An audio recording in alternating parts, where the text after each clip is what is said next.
লতা মঙ্গেশকরের আপন বোন হয়েও তাকে গর্ভবতী অবস্থায় রাস্তায় তাড়িয়ে দেওয়া হয়েছিল। তখন তার বয়স মাত্র 16। পরিবারের হাজারো বাধা আর দিদি লতাজির অমত সত্ত্বেও প্রতিবেশী গণপতরাও ভোসলেকে ভালোবেসে ঘর ছেড়েছিলেন আশা। ভেবেছিলেন সুখের সংসার পাতবেন, কিন্তু বিয়ের পরই বদলে গেল সেই মানুষটা।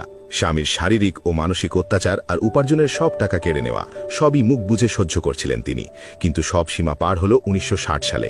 2 বাচ্চার হাত ধরে আছেন আর পেটে তখন তৃতীয় সন্তান। ঠিক সেই অবস্থায় তাকে বাড়ি থেকে ঘাড় ধাক্কা দিয়ে বের করে দেওয়া হলো। একেবারে কপরদক্ষহীন হয়ে তিনি বাপের বাড়ি ফিরলেন। লতাজি আশ্রয় দিলেন ঠিকই, কিন্তু আশা জেদ ধরলেন কারোর দয়ায় নয়, নিজের 3 সন্তানের মুখে অন্ন তুলে দিতে তিনি নিজের পায়েই দাঁড়াবেন। সে সময় বলিউডে রোম্যান্টিক গানের একচ্ছত্র রানী দিদি লতা মঙ্গেশকর।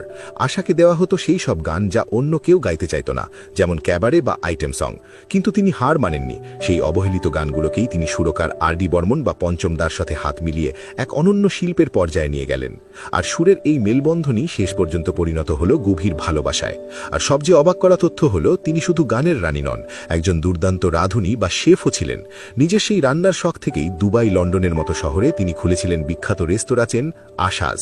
এই 12ই এপ্রিল চিরকালের মতো নীরব হয়ে গেল সেই জাদুকরী কণ্ঠ।